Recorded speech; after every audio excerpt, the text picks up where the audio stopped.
They told her to step aside because of a snack in her hand, but everyone knew it wasn't about the snack. It was about her skin. What happened next shattered every assumption in that airport. This wasn't just another case of misplaced authority or everyday bias. This was humiliation delivered in public, backed by silence, and witnessed by hundreds who did nothing until it was too late. She never raised her voice. She never defended herself. But when the truth finally surfaced, it turned the entire industry on its head. Before we dive in, don't forget to like this video, subscribe for more stories that expose hidden injustice, and tell us in the comments, where are you watching from, and what part of the story do you think will haunt you the most? It was a typical Thursday afternoon at Brierstone International, where the hum of jet engines blended with the sound of hurried announcements and rolling suitcases. Lena Brooks, dressed in a simple navy blouse and cream trousers, walked through the terminal with calm confidence. In her left hand, she carried a neatly folded blazer draped over her forearm, and in her right, a small paper bag filled with fruit snacks she had prepared at home. She wasn't rushing, nor was she hesitant. She had flown hundreds of times before, always with a sense of earned comfort, always with purpose.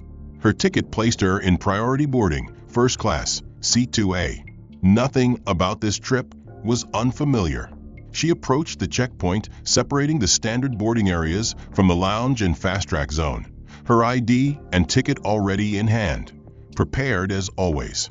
Brenda Calloway stood at the checkpoint, uniform pressed, posture firm, face unreadable. As Lena moved forward, Brenda's eyes caught the movement of the paper bag. Her brows pinched almost imperceptibly.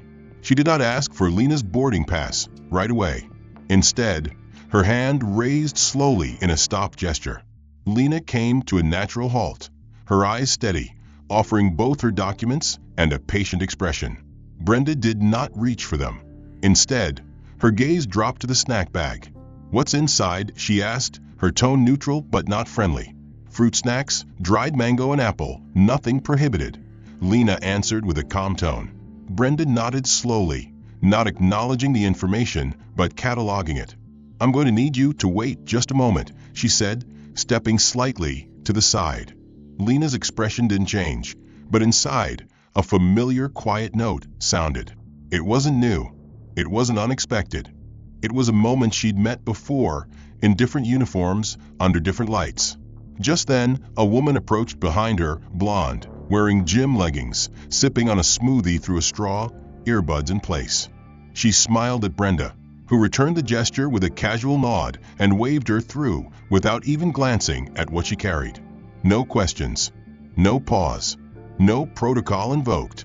Brenda turned back to Lena with a different tone now, official but strained. "I'm just waiting on confirmation," she said vaguely. Lena replied that her documentation was in order, even pointing to the digital confirmation on her phone. Still, Brenda didn't take it.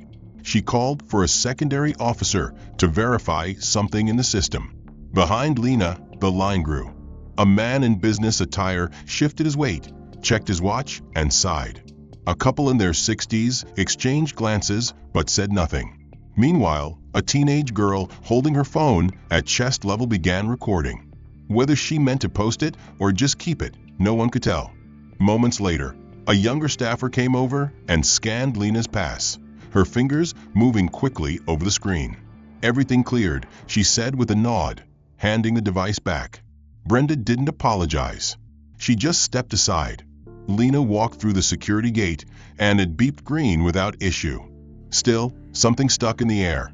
The way Brenda's eyes lingered, not in anger, not even embarrassment, but with a kind of cool certainty. She hadn't acted out of impulse. She had followed a quiet script written into daily behaviors, into assumptions, into policy applied with choice. Lena passed through into the lounge corridor where the lighting was warmer, the floor softer, the noise reduced. She walked with control, not tension, placing her snack bag neatly in her leather tote and straightening her blazer over one arm. She took a seat in a corner, near a floor-to-ceiling window overlooking the runway. Outside, a silver jet rolled into position, its wings gleaming in the golden light. Inside, the storm was still gathering. Brenda, Back at the checkpoint, watched the teenage girl lower her phone, then turned to her coworker with an expression that was somewhere between annoyance and pride. "I just have a gut feeling," she whispered, forgetting that people nearby still had ears. What kind of first-class guest carries fruit snacks in a paper bag? The remark wasn't loud, but it wasn't meant to be silent either. The girl with the phone looked at her screen, opened a social media app, and typed a caption. "A black woman just got profiled for carrying snacks. I'm shaking." Already, it had begun.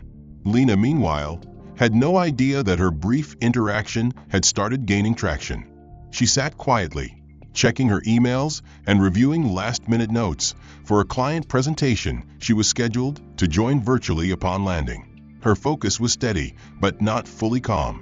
She had traveled long enough to recognize the signs: when authority is misused, when suspicion wears a badge, and when dignity must be defended silently. 10 minutes passed before 2 uniformed airport security officers walked into the lounge. They didn't scan the room randomly. They came straight to her. "Excuse me, ma'am," one of them said. "We've been asked to verify a report concerning your items."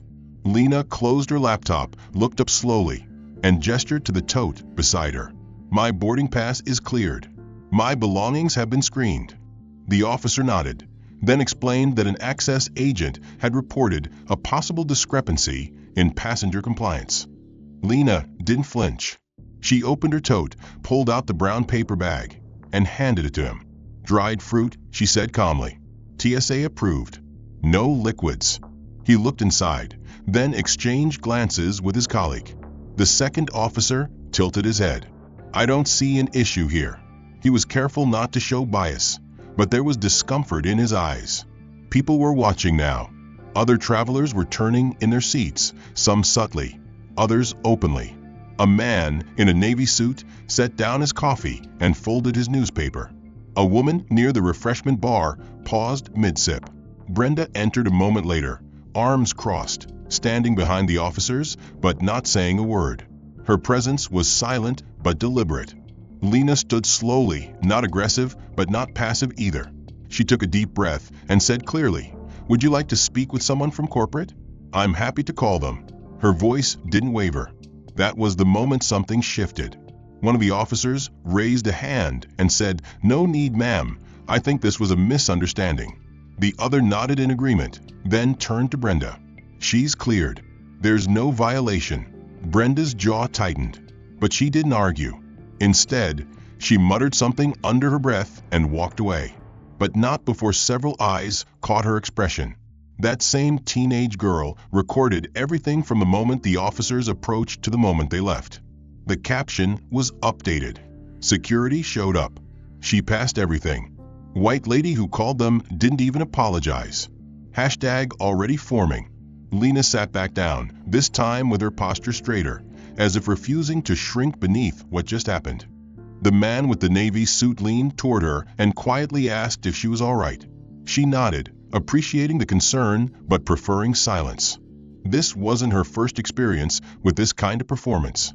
It was just the first one today. Across the lounge, a journalist named Monica Kelly watched the situation unfold with measured interest. She didn't record. She didn't tweet. She just observed, already writing the lead of the story in her mind. What happens when power forgets it's being watched? Outside the window, the silver jet now stood still, waiting for boarding to begin. Inside, Lena reopened her laptop, entered her passcode, and resumed reviewing documents.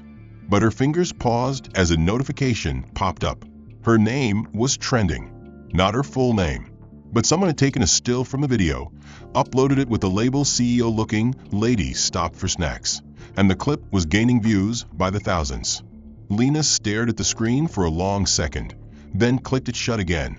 This was not what she planned. This was not what she wanted. But the choice was no longer hers. Brenda, back at her desk, refreshed her own feed and saw the same clip. She recognized herself, her face, her posture. The angle wasn't flattering. She didn't need to hear the audio to know what she had said. For the first time in her shift, her fingers hesitated on the keyboard. She had returned to her work, or at least appeared to. Her laptop sat open. The screen filled with spreadsheet rows and branding decks, yet her eyes were not fixed on them.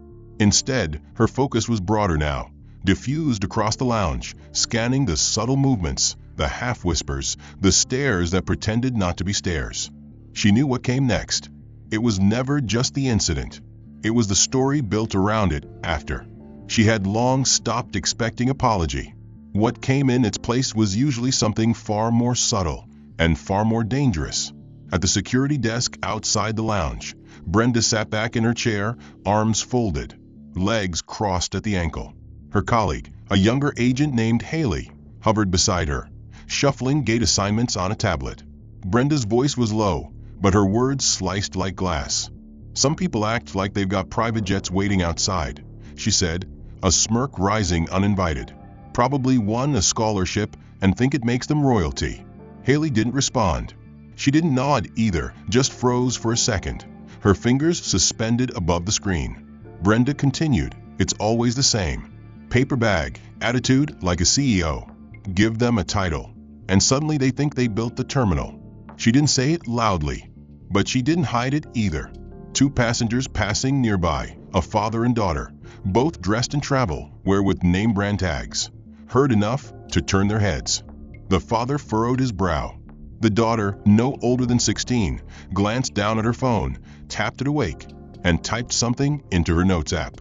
It was brief, just a name and a few fragments of what she'd overheard. She wasn't sure why she wrote it. It just felt like something worth remembering. Back in the lounge, Lena's phone buzzed again, the notifications now arriving in steady rhythm. The video clip, uploaded less than 20 minutes ago, had already crossed 70,000 views. Comments flooded beneath it, a mixture of outrage, disbelief, and unfortunate familiarity. One read, "This happens every day, and no one listens until it's caught on camera." Another added, "Watch her turn out to be someone important and make them regret it." Lena didn't reply. She didn't like, share, or post. But the quiet in her eyes had sharpened. The screen dimmed, and she let it go dark. She reached for the small bottle of water provided at the welcome desk and took a measured sip. She was waiting now not for a plane, but for the inevitable next move. Out on the floor, Brenda leaned forward again, her elbows resting against the desk. She glanced toward the lounge entrance, where the glass doors stood closed but transparent. From her position, she could see Lena seated near the corner window. She narrowed her eyes, then looked at Haley. "I wouldn't be surprised if she complains to someone," she muttered. "But don't worry, they'll twist it into a race thing. They always do." Haley swallowed. Brenda's tone wasn't angry, it was confident, weary, as if relaying universal truths. She wasn't ranting, she was reciting. Haley finally responded, voice cautious. "Maybe she just wants to fly like everyone else." Brenda laughed once. "Flying's not the problem," she said. "It's the entitlement. The moment they think no one can say no to them, that's when the real trouble starts." Her tone wasn't even cruel. It was casual. That was what made it worse. Inside the lounge, the employees had started to talk. Not all, but a few. One attendant in a pressed gray vest whispered to another while restocking coffee stirrers. "Did you see what happened earlier?" The woman nodded. "They're already talking about it at the front desk. Word spreads fast. Some are saying she's a lawyer. Others say a tech executive. One guy said she owns part of a sports franchise. Whatever she is, she's not some random passenger. And that agent out there? She just kept pushing it, like she was proving something." The second attendant looked over at Lena, still sitting in the same seat, still quiet. "She doesn't look rattled." "No, she looks ready." And she was. Lena had already sent a brief message to her assistant. Just one line. "If media reaches out, no comment yet. Let it breathe." Her team would know what it meant. She wasn't interested in spectacle. She was interested in precision. She understood the power of patience. The media didn't need her voice yet. The silence, for now, said more. Across the airport, a staffer in the communications department received a ping from the social media monitor. Trending topic alert. Brand mentions escalating. An unknown account had posted a thread connecting the video with the brand Lena represented. It wasn't verified yet, But the thread ended with a sentence that read, "Turns out she's not just a customer. She's the company." The staffer stared at the words for a long second before picking up the phone. Meanwhile, Brenda checked her own phone, purely out of habit. She wasn't expecting anything. She hadn't even noticed her own name being tagged until the screen loaded. A still image, taken from the video, showed her half-profile at the moment she refused Lena's boarding pass. Below it, the caption read, "This face might cost the airport a fortune." For the first time all day, Brenda's smirk faded. She clicked the link. The article was short, speculative, but clearly sourced. A few details about Lena's background had surfaced. None of them confirmed by Lena herself. But the narrative was moving on its own now. She wasn't panicking, not yet, but her confidence had dimmed beneath the surface. Still, the rhythm of airport operations didn't stop for rumors. It moved forward like a machine, and so did she. 10 minutes later, a group of 4 entered the terminal. 3 men and 1 woman, all in their early 30s, dressed in casual designer wear, sunglasses indoors, and the kind of effortless laughter that echoed off marble walls. One of them fumbled through a leather duffel bag, searching for his boarding pass. Another pulled out a phone and showed an email screenshot instead of an actual reservation code. Brenda watched them approach and for a brief moment raised an eyebrow. But as soon as they smiled and one said, "We're with Donovan Holdings first-class business trip," she gave a knowing nod and typed something quickly on her screen. The confirmation wasn't exact. It didn't match the standard clearance. One name was missing. One scan failed. Brenda saw it. She paused. Then she overrode the system manually and opened the gate. "Go on through," she said, even offering a warm chuckle. "Enjoy the lounge, folks."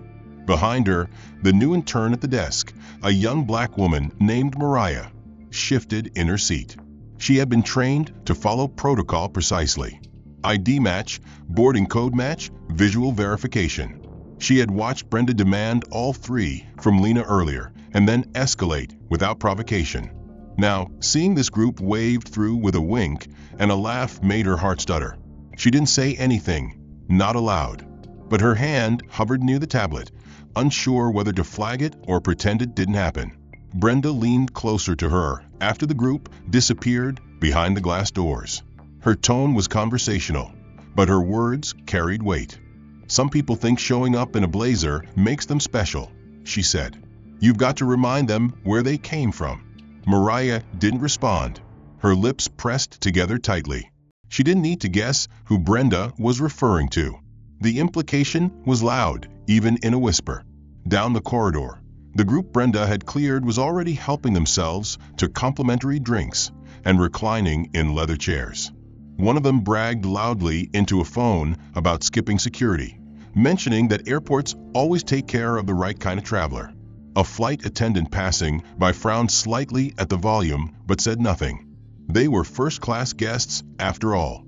A few seats over, Monica Kelly, the journalist who had been watching Lena's experience earlier, overheard the comment. She made a quiet mental note. The disparity between enforcement and exception was too blatant to ignore. Her story, initially a human interest piece, was now morphing into something else, an expose on selective enforcement.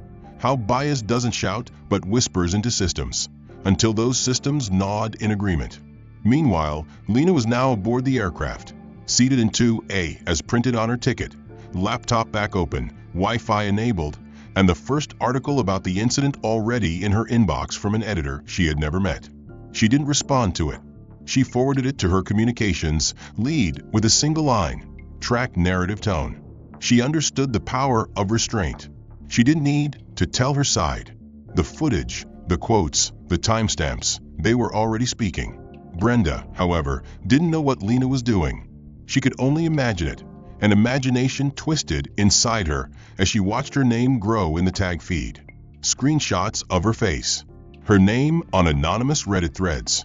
Her decision to let 4 under-verified travelers into the lounge moments after scrutinizing Lena was now also public.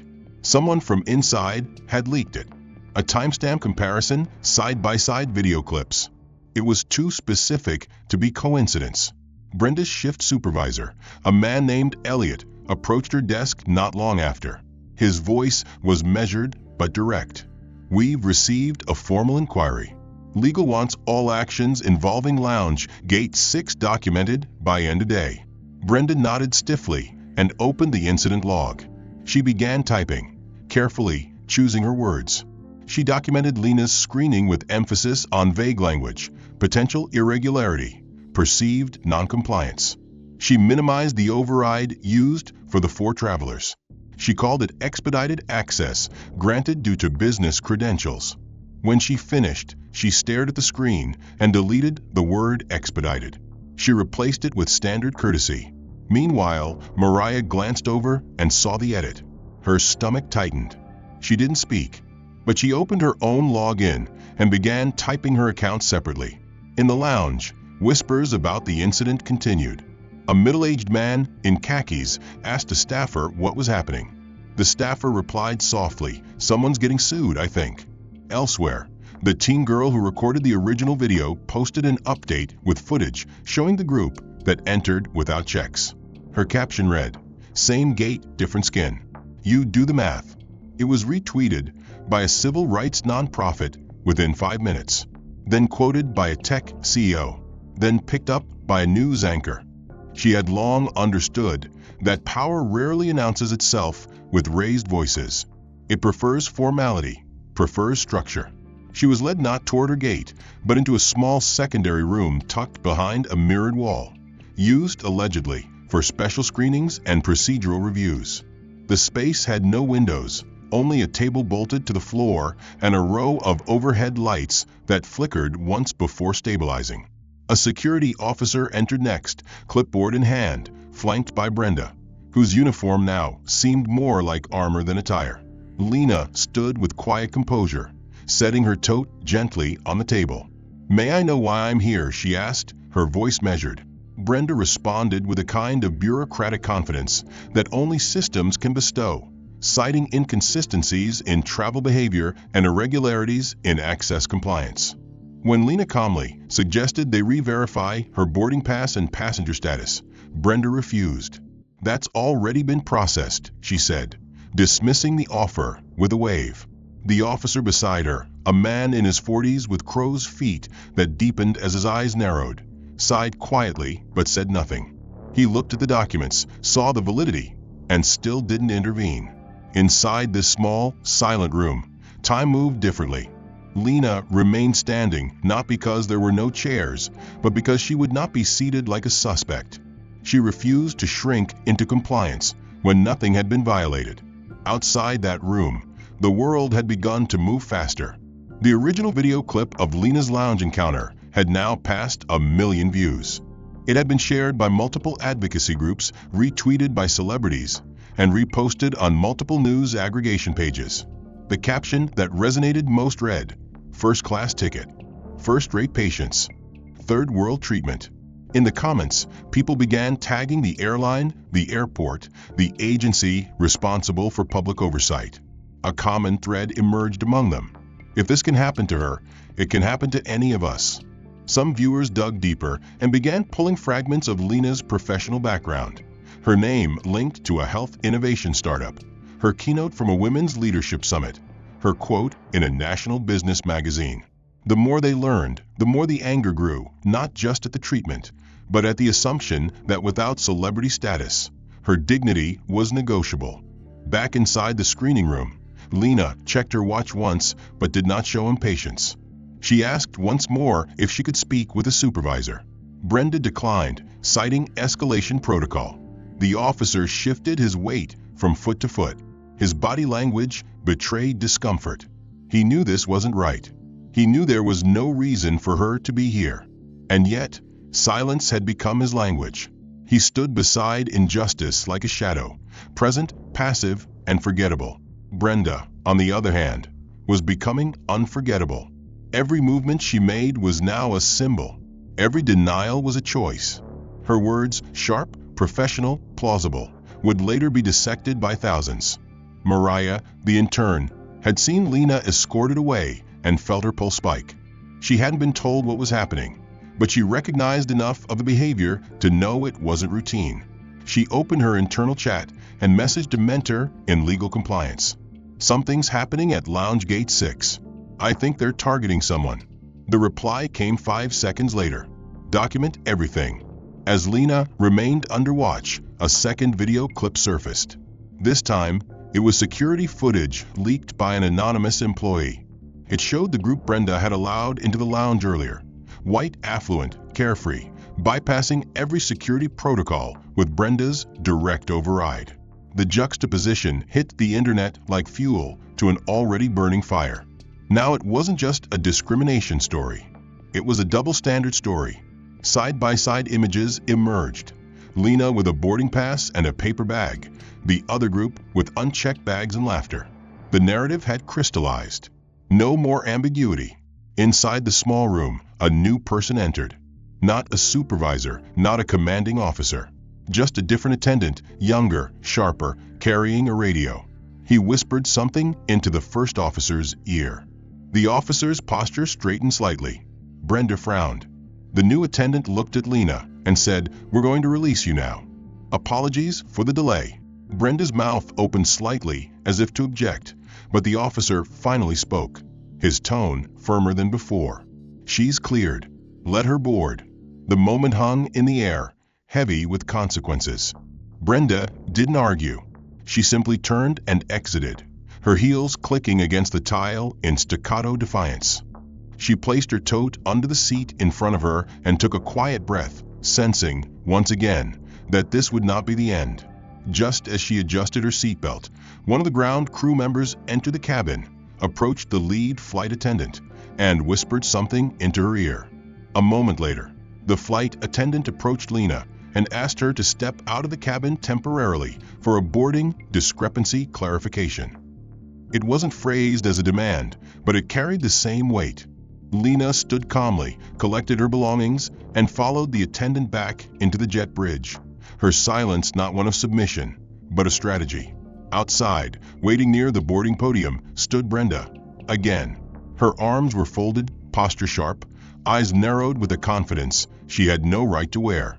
Behind her was a middle-aged man with a staff badge clipped to his lapel, the kind of supervisor brought out when procedure needs to appear legitimate. Brenda didn't waste time. She pointed at Lena's ticket and said firmly, "There's been a report of irregular behavior during boarding. We may need to reassign seating if there's concern over passenger conduct." The statement was vague, purposefully so. No passenger had complained. No real report existed. But Brenda wasn't operating under regulation. She was operating under ego. Lena listened without flinching. She didn't speak. She looked to the supervisor, whose face was already beginning to register discomfort. He asked Brenda, "Has there been a violation?" Brenda hesitated just a second too long. She replied, "Some guests expressed concern about her conduct earlier. It's best if we review things before departure." She used the plural without evidence. She used concern instead of complaint. Every word carefully chosen to sound harmless while planting doubt. The supervisor nodded slowly, but his gaze shifted to Lena with an unspoken apology forming behind his eyes. Lena, for her part, remained poised. She said, "I am not aware of any passenger concern and I have complied with every instruction given. My documentation is in order.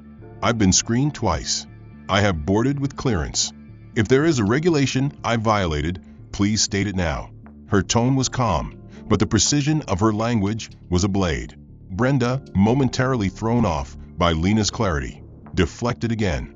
"We are simply doing our due diligence to ensure all travelers feel comfortable." The irony of that sentence echoed in the space between them. Behind them, a man in a hoodie leaned against the wall watching, phone angled downward but clearly recording. A woman a few feet away looked up from her laptop and narrowed her eyes at the scene unfolding. These weren't bystanders anymore. They were witnesses. And, in a digital age, witnesses have reach. The supervisor, perhaps sensing the pressure of the moment, finally spoke directly to Brenda. "I don't see a reason to delay further unless you have documentation or a written concern from a passenger." Brenda blinked but held her ground. Her eyes never left Lena's. She replied, "We have discretion to reassign seats if we believe there's been a disruption." The supervisor raised his brow. "Belief is not policy. Is there documentation?" Brenda paused again. "No, just my judgment." The man shifted, visibly uncomfortable. He looked back at Lena, then turned to the attendant nearby. "Clear her to board," he said quietly. Lena walked back down the jet bridge with the same steady steps she had taken earlier. But now, those steps were heavier, not with defeat, but with history. She had seen this pattern too many times before. The slow tightening of a net made not of laws, but of assumptions. The smile that doesn't reach the eyes. The judgment dressed up as policy. She re-entered the cabin. This time, she didn't sit down right away. She placed her tote bag under the seat, pulled out her phone, and typed 3 short lines to her team. Still ongoing. Escalation, attempt confirmed. Prepare official statement if prompted. She didn't post it. She just saved it and waited. Meanwhile, Brenda stood at the boarding desk, arms crossed once more. The supervisor beside her had already walked away, clearly unsatisfied. The younger attendant who had called Lena off the plane earlier now avoided Brenda's gaze entirely. The man in the hoodie who had recorded the entire conversation uploaded the clip immediately. The caption read, "She was cleared. Twice. Still they tried to stop her. And for what? A paper bag? A boarding pass? Or the color of her skin?" The clip spread in seconds. It was picked up by a high-profile legal blog that had already been tracking Lena's incident. A tweet from a civil rights attorney read, "The harassment didn't end when she boarded. They dragged it further. This isn't security. This is humiliation." Back on the plane, Lena remained composed. Her face was unreadable, but her mind was filing away every detail. Not out of vengeance, but out of record. She understood the systems of power better than those who tried to control her. She didn't need anger. She had clarity. And clarity, when paired with visibility, changes everything. The flight eventually took off. Her phone, now switched to airplane mode with Wi-Fi enabled, buzzed softly against her armrest with an incoming call through her encrypted business line. She inserted a wireless earbud and answered with a quiet greeting, her voice barely audible, but the tone unmistakably authoritative. A voice on the other end replied with rapid precision, confirming a series of financial metrics: quarterly growth at 16%, international expansion ahead of forecast, and a new licensing agreement pending approval in Berlin. Lena nodded slightly, responding in clipped phrases that were calm yet filled with executive gravity. "Yes, proceed with the adjustment on inventory. Notify brand control. Delay the Seattle launch by 48 hours if necessary." Her tone shifted only once, when she acknowledged the final figure reported by her finance chief. 902 million, she repeated, her voice cool and matter-of-fact. "Understood. End of quarter statements will need to reflect that properly." Then she tapped her earbud, ending the call without ceremony, and leaned back into her seat with the ease of someone who had just finalized decisions that could shift markets. What Lena did not notice was the businessman seated 2 rows behind her, who had overheard portions of the call through the thin veil of silence between first-class seats. At first, he thought he had misheard. But when she said the number and mentioned the delay in a product launch, something clicked. He tilted forward slightly, eyes narrowing as memory began piecing together what he'd read in a recent profile in Forbes. A woman in health innovation, early 40s, background in biotech, CEO of a privately held food tech company that specialized in sustainable nutrition and global wellness initiatives. A company that, coincidentally, had just signed a multi-year sponsorship deal with several major airports, including the one they had just left. His pulse quickened as he typed Lena's first name into his phone, pairing it with the company he now suspected she represented. The search results confirmed everything. Full name, Lena Brooks. Title, Founder and Chief Executive Officer of Nutrilite Global. Assets under management, approaching 1 billion. Within 5 minutes, he had posted an update on his verified account. Just overheard a call between airline staff's problem passenger and what sounded like a multi-million-dollar company head. Did some digging. Turns out she's the CEO of Nutrilite, and her company literally sponsors the airport she was profiled in. You can't make this up. The tweet began circulating immediately. Within 30 minutes, it had been liked and shared over 60,000 times. Screenshots of Lena's face from the original video were now being juxtaposed with photos of her at international conferences, standing next to presidents, scientists, and global executives.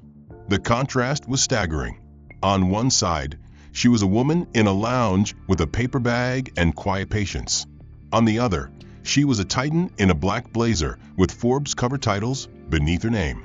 The story was no longer just about discrimination. It had become a case study in assumptions, the kind that transform public perception in real time. More news outlets picked up the identity reveal. Headline after headline emerged. CEO detained over fruit snacks. Billionaire executive profiled before boarding. Sponsor harassed at own partner airport. The backlash came swiftly. Public pressure mounted not just on Brenda, but on the airport administration. Anonymous employees leaked internal messages showing that Nutrilife had been instrumental in securing a recent wellness initiative across several terminals, including staff training on bias awareness. In the first-class cabin, Lena remained unaware of the wildfire growing behind her until the lead flight attendant approached her again, this time with a different posture, more cautious, almost deferential. She held a note scribbled in pen, handed discreetly by the captain after receiving a notification from the ground. Miss Brooks, there's been a message from the gate team. Your office has issued a hold on future partnership activity until further notice. I'm told we're to extend full assistance during your travel. Lena scanned the note, then folded it neatly and placed it in the seat pocket without saying a word. Her silence was sharper than anger, more decisive than any outburst could have been. She didn't need to correct them. Their correction had already begun.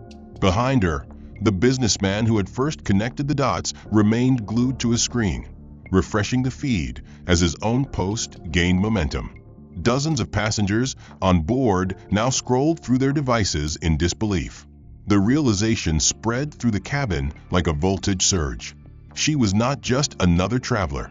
She was the one signing checks while being asked to prove her worth. For many, it was a sobering reminder of how perception shapes treatment. For Lena, it was just another Tuesday. As the plane cruised westward, the clouds below reflecting moonlight in soft silver hues, Lena reopened her laptop. She began drafting a short memo to her board. Preliminary exposure metrics suggest positive leverage opportunity.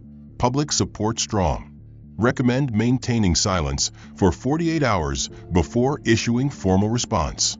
She scrolled through them briefly, then moved to her photo gallery. She selected one image, taken earlier that day, barely edited.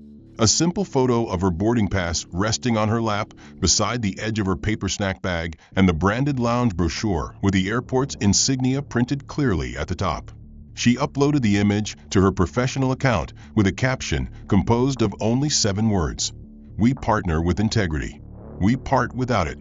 She geotagged the airport and hit post. No hashtags. No explanations. No statement. But it didn't need one. Within minutes, it went viral. The image, so plain and quiet, said more than a press release could. It told a story of entitlement met with dignity, of quiet retaliation that carried the force of institutional power. Readers didn't scroll past it. They stopped. They studied it. They shared it. The story had already taken on a life of its own, and Lena had timed her participation perfectly. Her silence for hours had built tension. The photo was the release. Executives, journalists, activists, and CEOs began to quote the post. Prominent publications screenshot it and included it in their live updates. The comment section exploded.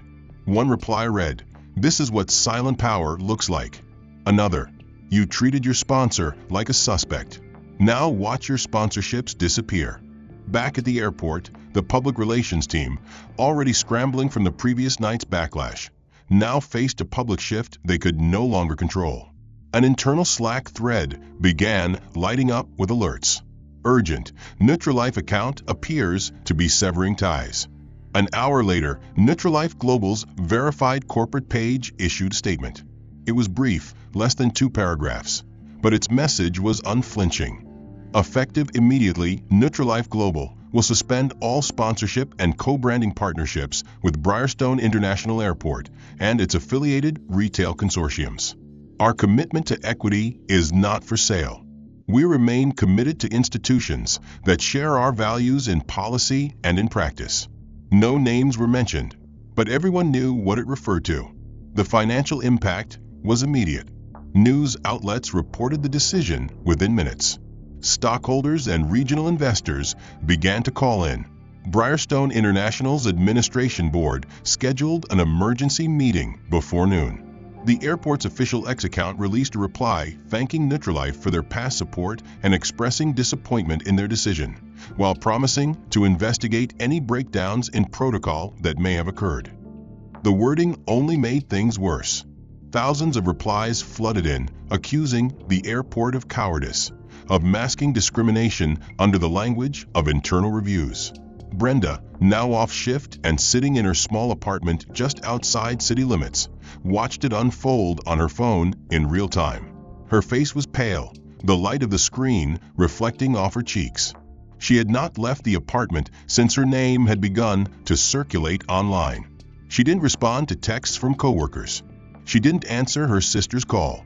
She scrolled in silence, watching headline after headline multiply, watching her own image stitched side by side with Lena's, always unflattering, always damning. A meme had already begun trending, a split screen of Brenda's face with the phrase airport policy and Lena's face captioned airport owner. The internet had judged her, but the corporate world was just beginning. At Nutrilife headquarters, the legal team had begun drafting amendments to all ongoing partnerships. They implemented an immediate clause requiring all future brand affiliates to conduct verified anti-bias training for all frontline staff. A partner audit program was announced. Lena did not direct it herself. She didn't need to. Her team moved with precision, with loyalty, and with understanding. They knew what was at stake. She had set the tone, and they amplified it. Meanwhile, Mariah, the intern who had witnessed the entire incident from behind the desk, posted her own message to her small but growing network. She didn't mention Brenda by name. She didn't call out the company. She wrote instead, "Some people ask why we document everything. Because truth deserves a record. Because power loves silence. Not today." Her post gained momentum quietly but steadily. Within a few hours, she was contacted by a journalist writing a long-form feature on Lena's story from the perspective of insiders. Mariah agreed to speak anonymously. She told them everything. The override for the 4 white passengers. The different tone used with Lena. The absence of any policy breach. The passive complicity of others. As all this happened, Lena moved forward. Her schedule remained unchanged. Meetings, strategy sessions, investment calls. But the tone in each room had shifted. People listened differently now. Her presence carried a weight that didn't ask for space. It created it. Boardrooms waited for her opinion before others dared to speak. Invitations poured in. Offers from global panels. Requests for leadership insights. But Lena accepted only one interview. A pre-scheduled keynote at a summit on ethics and innovation. Television reporters stood on the sidewalks outside the airport's executive offices, their cameras pointed at the frosted glass windows behind which a marathon emergency meeting was taking place. Inside that conference room, tension clung to the walls like humidity. Senior administrators sat stiffly around a sleek black table, their expressions shifting between defensive and pale. Legal advisors laid out impact assessments, while PR consultants whispered into phones, drafting temporary language that could contain the fire long enough to breathe. The CEO of the airport consortium, a man who once boasted about transforming Brierstone into a hospitality standard for the future, now sat quietly with his tie loosened, staring at a printout of Lena's post and the statement from Nutrilife, as if trying to decipher how a fruit snack and a paper bag had become the source of a multi-million-dollar reckoning. Meanwhile, in a quieter wing of the airport administration, a different kind of meeting occurred. Human resources representatives had called Brenda into a private room, her ID badge already deactivated, her workstation sealed off. She arrived reluctantly, clutching her purse and avoiding eye contact with passing employees who now recognized her from screenshots and televised broadcasts. She sat across the table from two internal investigators, who wasted no time presenting her with a summary of findings compiled in the last 24 hours. Among the documents was a series of past complaints, 3 to be exact, filed by passengers and low-level staff regarding Brenda's conduct. They had been dismissed or buried under vague conclusions at the time, but now, in light of the current uproar, each instance had become a building block in a case too visible to ignore. One document, a transcript of an audio recording captured by an anonymous coworker, revealed Brenda making a statement eerily similar to the one she said to Mariah during Lena's incident. The phrase, "they need to be reminded where they come from," echoed in the room like a gavel. Brenda tried to explain, her voice suddenly smaller than it had ever been, saying it was taken out of context, that she was only referring to travelers who acted entitled regardless of background. But the investigators didn't respond to her explanation. They handed her a final letter, immediate suspension, without pay pending full investigation. Her voice cracked when she asked whether this was final. One of them replied flatly, "You'll be contacted by legal if further statements are required." She was then escorted from the premises by security, not with handcuffs or disgraceful shouts, but with the chilling finality of a door closing on an era.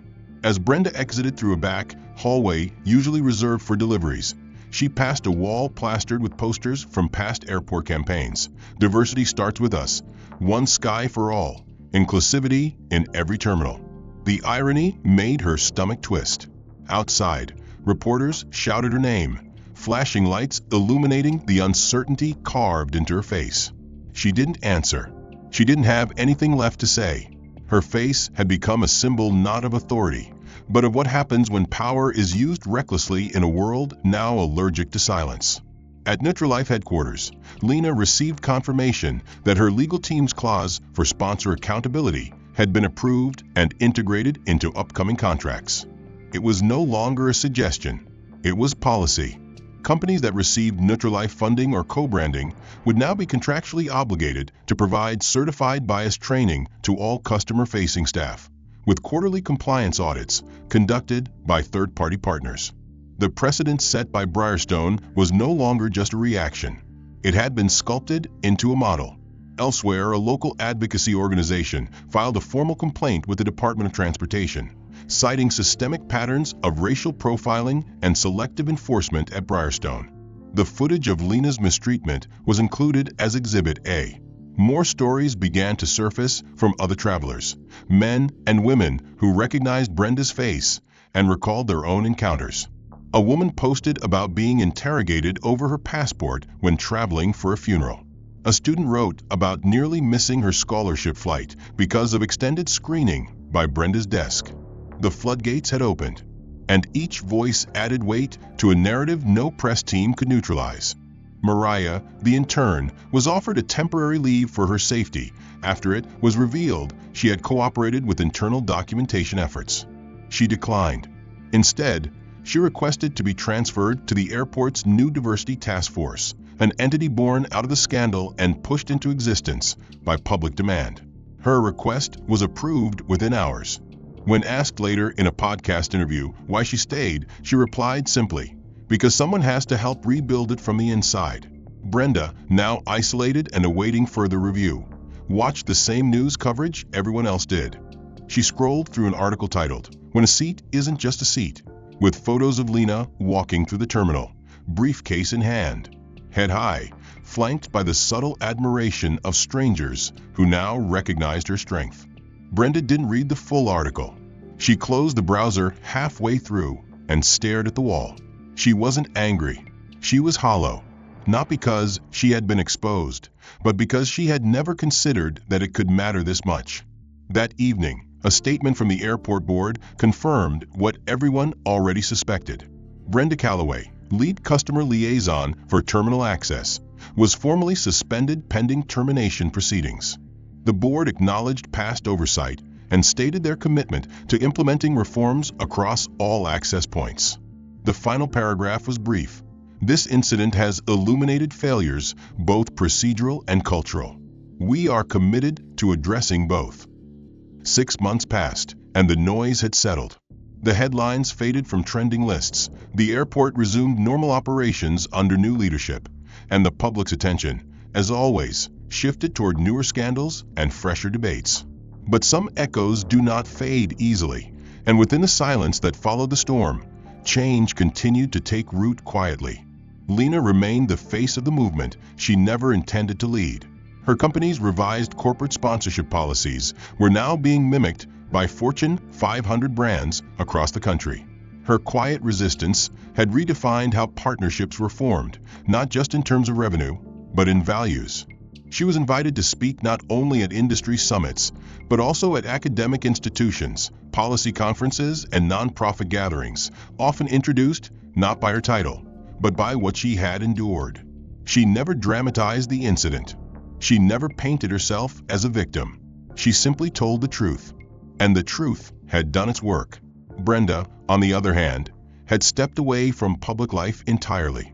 For months, she remained silent. No interviews, no social media presence, no public statements. She declined every request to appear on panels, refused every invitation to comment, and instead enrolled quietly and anonymously in a local community outreach program that focused on cultural humility and conflict transformation. At first, she did not speak much. She observed. She listened. She sat in rooms filled with people whose lives had been shaped by the same biases she had once enacted. She listened to their stories, their pain, their exhaustion. She sat through their anger, their skepticism, their doubts. And for the first time, she did not interrupt. She did not defend herself. She simply stayed. When she was finally ready, she recorded a video. There was no production crew, no lighting team, no teleprompter. She sat in a plain room, in front of a single camera, with bare walls behind her. Her hair was pulled back. She wore no makeup. Her voice was steady, but not rehearsed. In the video, she did not make excuses. She did not shift blame. She said, "I didn't realize how deeply those ideas had settled into my bones. I didn't know how many decisions I made from a place of fear, disguised as judgment. I thought I was being professional. I thought I was protecting the standard. But the truth is, I was protecting a comfort built on exclusion. I harmed people, and I didn't even know it. That's what makes it worse."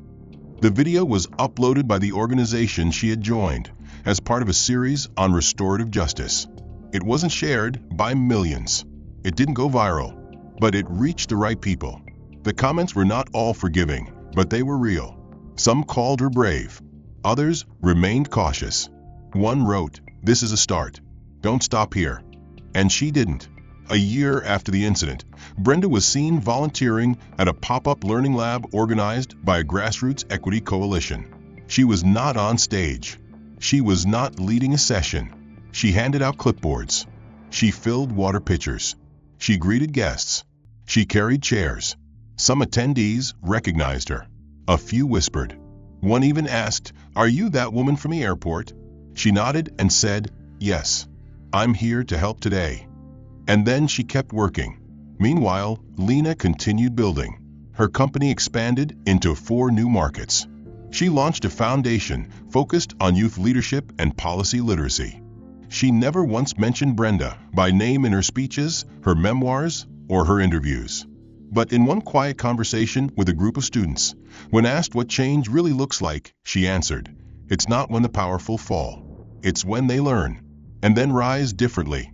In that way, the arc of this story bent not just toward justice, but toward humanity. It began with a glance at a paper bag and ended with a system shaken to its core. It began with silence and ended with voices raised. It began with denial and ended with reflection. And in the end, everyone changed. Lena was no longer just a CEO. She became a catalyst. Brenda was no longer just a gatekeeper. She became a student. And the world, even if only slightly, became more aware of what it means to truly see one another. Not just by credentials or titles, not by uniforms or appearances, but by truth lived and recognized. The end.